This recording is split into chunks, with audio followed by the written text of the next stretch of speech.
रामकृष्ण हरी माऊली. आज संपूर्ण महाराष्ट्रामध्ये ना वारीचं वातावरण आहे. लाखो वारकरी पायी चालत आहेत.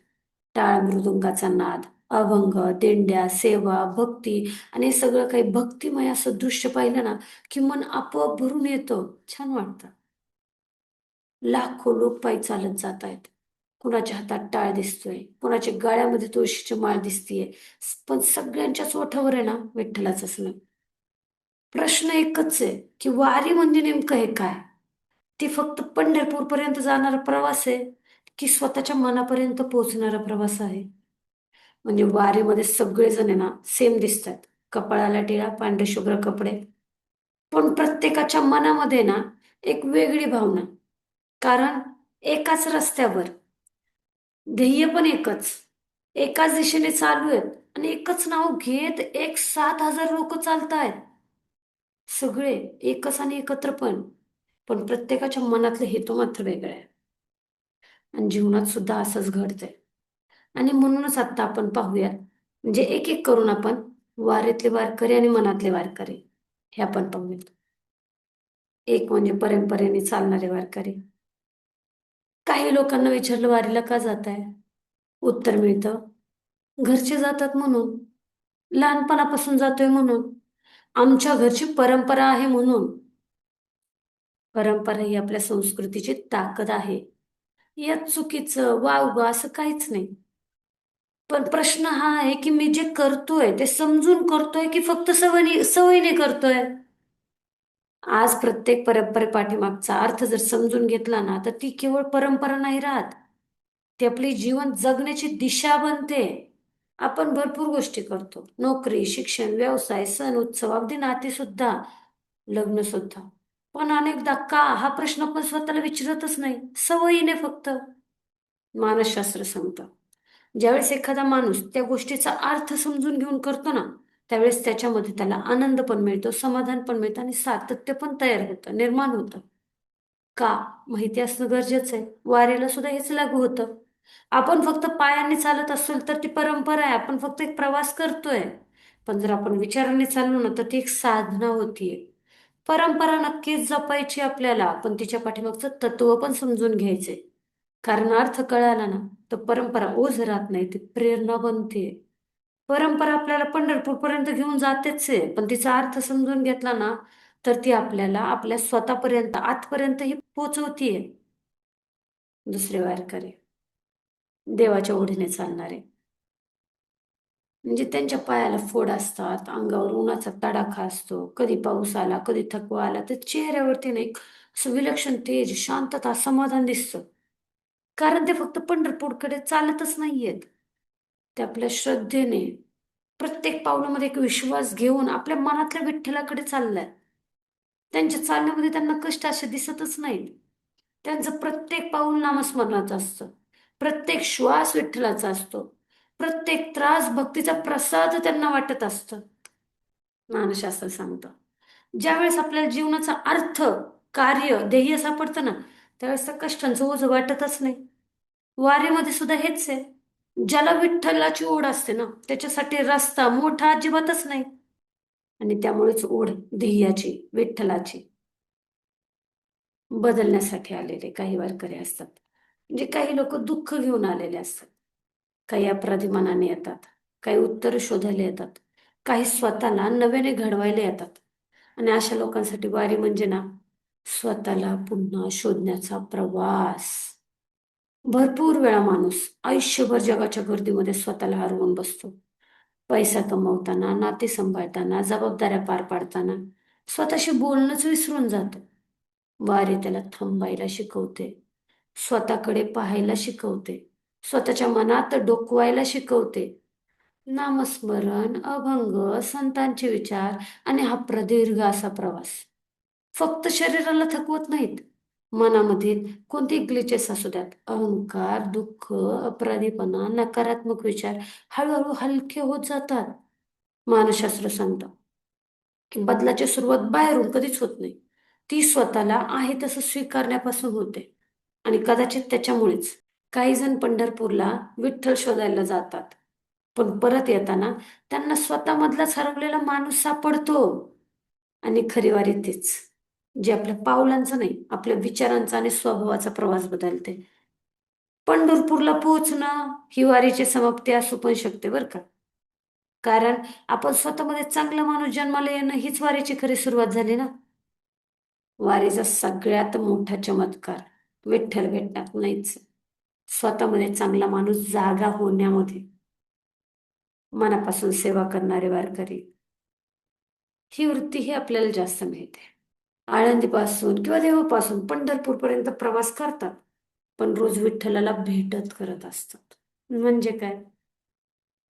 ट्रॅफिक झालं क्लिअर करण्यासाठी स्वतःहून वेळ देण्यासाठी पुढे आले. कोणाला काही इमर्जन्सी सेवा लागली ते देण्यासाठी पुढे आले. वारकऱ्यांचा एका ठिकाणी मुक्काम झाला त्या ठिकाणी स्वयंपाक करण्यासाठी वाढण्यासाठी स्वतःहून पुढे आले. झालेच अमृतमुळी कुठेतरी माऊली माऊली म्हणत सगळ्यांना पुढे वाट काढून देण्यासाठी आले. कोणीतरी अडचणीत आलं, कोणाचं चुकलं, कोणाचं काही हरवलं, कोणी पुढे कुठेतरी काही गेलं, स्वतःहून मदत पुढे घेऊन आले. कदाचित हे यांचं नाव कुठेच झळकत नाही, पण यांच्या कृती आहेत ना अनेकांच्या मनामध्ये कायमच्या कोरल्या जातात. मानसशास्त्र सांगत आहे की दुसऱ्याला निस्वार्थपणे मदत केली ना की मिळणारं समाधान सुद्धा, म्हणजे याचा आनंद कुठेच कम्पेअर नाही करू शकत. तो कायमस्वरूपी टिकतो सुद्धा. आणि त्यामुळे सेवाभावी माणूस कधीच थकत नाही. कारण त्याला शक्ती शरीरातून मिळतच नाही, ती भावनेतून मिळते. खरी सेवा म्हणजे काय? समोरचा कोण आहे हे नाही पाहत, त्याला काय गरज आहे हे पाहणं. खरी भक्ती देवाला फुलं असं नेऊन नारळ वगैरे अर्पण करण्यात नाहीच आहे. देव प्रत्येक ठिकाणी आहे ना, त्या भावनेने त्याची सेवा करण्यात आहे ना. म्हणून बरोबर ना, देवाला शोधण्यासाठी मंदिरात जाण्यापेक्षा एखाद्याच्या दुःखात त्याच्या पाठीशी उभं राहणं ही सुद्धा एक प्रकारची भक्तीच आहे. आणि म्हणूनच कदाचित विठ्ठलाला सुद्धा सर्वात जास्त आनंद त्या भक्तांचाच होत असेल, जो त्याच्यासमोर हात जोडण्याच्या आधी, त्याच्यासमोर हात जोडण्यापेक्षा त्याच्या लेकरांचा अडचणीमध्ये हात धरतोय. पटतंय? बरं, अजून काही प्रकारचे वारकरी बघूयात आपण. दिखाव्याचे भक्ती करणारे, म्हणजे यात त्यांना दोष नाही देते मी. आज आपण सोशल मीडियाच्या युगात राहतो. वारीमध्ये फोटो काढणं, व्हिडिओ शेअर करणं आणि अनुभव इतरांपर्यंत पोहोचवणं काही चूक नाही याच्यामध्ये. याच्यातून अनेकांना प्रेरणा पण मिळू शकते. पण एक प्रश्न आहे ना त्याच्यामध्ये की बाबा मी हा क्षण जगतोय, मनात साठवतोय, की फक्त मोबाईलची गॅलरी फुल करतोय? भक्ती जर मनापेक्षा कॅमेऱ्यासाठी जास्त झाली तर देवापेक्षा प्रेक्षक महत्वाचे होतील ना. म्हणजे मी आज पालखीला गेलो होतो हे दाखवण्याची घाई, म्हणजे आपल्याला भरपूर वेळा की चांगल्या कामाचा पुरावा जगाला दाखवण्याची घाई करतो. पण काही गोष्टी अशा असतात ज्या फक्त देव आणि आपलं मन यांच्यातच राहिल्या पाहिजेत ना, तरच त्याची पवित्रता. म्हणजे आपण बाहेरच्या कौतुकावर जास्त अवलंबून राहतो, त्यावेळेस आपलं मनाचं समाधान सुद्धा दुसऱ्यांच्याच प्रतिक्रियांवरती होतं ना. हे मानसशास्त्र म्हणतं असं की खरी भक्ती मात्र टाळ्यांवरती होऊच शकत नाही. ते आपल्या आतमध्ये जी शांतता आहे त्याच्यावरतीच उभी राहते. प्रश्न फोटो काढण्याचा नाहीच आहे, प्रश्न फोटोच्या पाठीमागच्या भावनेचा आहे. जर तो क्षण मला प्रेरणा देण्यासाठी असेल, फार सुंदर आहे. पण जर तो फक्त हे बघ किती भारी काढला असं म्हणून कौतुक मिळवण्याचा असेल, तर आपण विठ्ठलाकडे कमी लोकांकडे जास्त पाहतोय ना. भक्तीचा सगळ्यात मोठा पुरावा सोशल मीडियावर असतो का हो? तो आपल्या स्वभावात, आपल्या वागण्यात, आपल्या नम्रतेत दिसतो ना. बरोबर ना. हे झाले आपले वारीमधले मनातील वारकरी किंवा वारकरी वृत्ती. पण अजूनही काही वृत्तींचा अनुभव आपल्याला वारीमध्ये मिळतो. म्हणजे वारीमध्ये हजारो हात सेवेसाठी पुढे येतात. कोणी पाणी वाटतं, कोणी अन्नदान करतं, कोणी औषधं वगैरे, कोणी विश्रांतीची व्यवस्था करतं. हे दृश्य पाहिलं ना मन भरून येतं. पण इथं सुद्धा दोन वेगळ्या वृत्ती दिसतात. एक म्हणजे कोणी पाहिलं किंवा नाही पाहिलं तरी सेवा करणारी, आणि दुसरी म्हणजे त्या सेवेमध्ये तिच्यापेक्षा त्या सेवेपेक्षा गाजावाजा जास्त करणारी. मदत करताना फोटो काढणं, माहिती देणं चुकीचं नाहीये. त्याच्यातून इतरांना प्रेरणा मिळू शकते की तुम्ही पण करा. पण स्वतःला एक प्रश्न विचारायला पाहिजे की मी दान का करतोय? ज्यावेळेस मानसशास्त्र म्हणतं की माणूस ज्यावेळेस अपेक्षेशिवाय मदत करतो त्यावेळेस त्याचं समाधान छान असतं आणि ते कौतुकापेक्षा जास्त छान होतं. दानाचं मोजमाप रकमेने नाही होतं. म्हणजे त्याच्या पाठीमागे भावना काय होती त्याच्यानुसार ते दान मोजलं जातं. 1,000 रुपये देऊन प्रसिद्ध होण्यापेक्षा ना 10 रुपये देऊन एखाद्याचा आशीर्वाद मिळवणं खूप मौल्यवान आहे. संतांनी दानाला कायम सेवा म्हटलंय, कारण सेवेमध्ये अहंकार नसतो, सेवेमध्ये माणुसकी असते. आणि म्हणूनच दान देताना हात मोठा असण्यापेक्षा मन मोठं पाहिजे. लक्षात ठेवा, देव तुमच्या हातून किती दिले ना हे पाहतच नाही कधी. ते देताना तुमच्या मनात प्रेम किती होतं, करुणा किती होती हे पाहतात. मी मानसशास्त्राचा अभ्यास करते आणि त्यामुळेच मला वारीकडे थोडेसे वेगळ्या नजरेने पाहायला आवडतं. दिंडीमध्ये कुणीच एकटा चालत नाही. मागचा पुढच्याला आधार देतो, पुढचा मागच्याची वाट पाहतो. कोणी थकलं तर त्याला उभं करतं, कोणी मागं पडलं तर त्याला सोबत घेतलं जातं. दिंडी नाहीये ही फक्त, हे एक जिवंत मानसशास्त्र आहे. मानसशास्त्र म्हणतं, माणूस एकटा वाढतच नाही, तो त्याच्या संगतीने वाढत असतो, घडत असतो. ज्या लोकांमध्ये आपण राहतो, ज्या विचारांमध्ये आपण जगतो, ज्या वातावरणात आपण वेळ घालवतो, त्याचाच परिणाम तर आपल्या व्यक्तिमत्वावर होत असतो. आणि त्यामुळे संतांनी संत संग याला एवढं महत्व दिलंय की चांगल्या संगतीत राहा, चांगल्या संगतीत राहिला तर चांगले विचार येतील, चांगले विचार आले तर चांगले निर्णय होतील, चांगले निर्णय आले तर आयुष्य बदलेल. दिंडी आपल्याला शिकवते, स्पर्धा नको, सहप्रवास करूयात. स्वार्थ नको, सहकार्य करूयात. मी नाही, आपण म्हणूयात. आजच्या जगात प्रत्येक जण एकमेकांच्या पुढे जाण्याची धडपड करतोय, पण वारी शिकवते आपल्याला कोणाला मागं टाकून नाही तर कोणाचा तरी हात धरून पुढे जायचंय आपल्याला. जीवनात सुद्धा यश एकट्याने मिळत नाहीच. योग्य संगत, योग्य विचार, योग्य मार्गदर्शक आणि योग्य माणसांची साथ लागते. आणि हे मिळालं ना, कठीण प्रवासही आनंदाने पूर्ण होतो. आणि म्हणूनच दिंडी फक्त पंढरपूरकडे चालत नाही, ती माणसाला माणसाशी जोडत चालते. आणि कदाचित याच्यामुळेच यशस्वी आयुष्याचं सर्वात मोठं रहस्य सुद्धा हेच आहे, योग्य माणसांच्या सहवासात राहणे. फक्त माणसांचा संग नाही तर वारीमुळे अजून पण काही गोष्टी समजतात आपल्याला. जसं की टाळ आणि मृदुंग कशाचे द्योतक आहे ते? टाळ फक्त आवाज करतो का? नाही, मनाला एकाग्र सुद्धा करतो. हजारो लोकांना एकाच तालात चालायला शिकवतं. मृदुंग फक्त वाजत नाही, तो प्रवासाला एक लय देतो. जीवनात सुद्धा मनाची लय बिघडली ना की विचार विस्कटतात, आणि विचार विस्कटले की आयुष्य विस्कळीत होतं. टाळ मृदुंग आपल्याला एकच गोष्ट शिकवतायत, जीवनात प्रत्येक गोष्टीला योग्य लय, संतुलन आवश्यक असतं. कामाची लय, नात्याची लय, विचारांची लय, भावनांची लय टिकली ना आयुष्य सुंदर. फार जास्त काही लागत नाही. मनात गोंधळ, अस्थिरता, नकारात्मक विचारांचा आवाज वाढला ना की जीवनाचा ताल हरवायला लागतो. आणि त्याच्यामुळेच वारकरी बाहेर टाळ वाजवतो, पण त्याच वेळी मनातल्या मनात अस्वस्थतेला शांत करण्याचा प्रयत्नही करत असतो. टाळ मृदुंगाचा खरा अर्थ संगीत नाहीचे, मन मन विचार आणि कृती याचा समतोल साधणं हा आहे. आपल्या जीवनात विचारांची लय असते, निर्णयांमध्ये स्थिरता असते आणि मनामध्ये विठ्ठलाचा ताल असतो. ज्याच्या आयुष्यात हे सगळं काही घडतं त्याला शांतता आपोआपच निर्माण होते.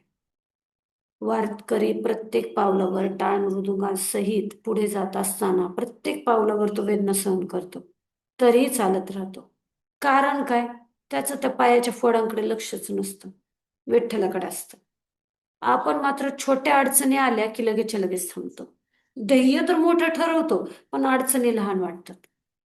वारकरी आपल्याला शिकवतो, ध्येय मोठं असेल ना तर अडचणी लहान वाटायला पाहिजेत ना. वारकरी शिकवतो आपल्याला हे.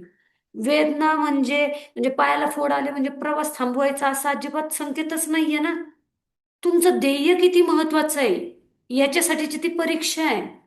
पायावरचे फोड, आज दुखणारे पाय, आत्ता आलेला पाऊस, ऊन, थोड्या वेळानंतर, थोड्या दिवसानंतर ते भरून निघणार आहे.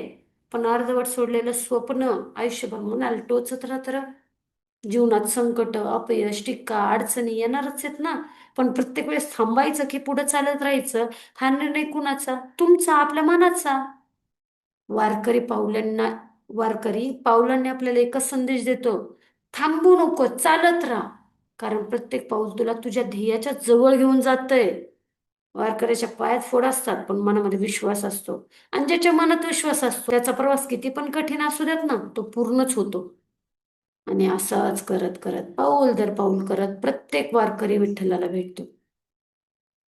ज्या कोणत्या कारणाने असेल, परंपरेमुळे असेल, दिखाव्याच्या भक्तीमुळे असेल, काही उद्देशामुळे असेल, काहीही असू द्यात, प्रत्येक जण विठ्ठलाला भेटतो.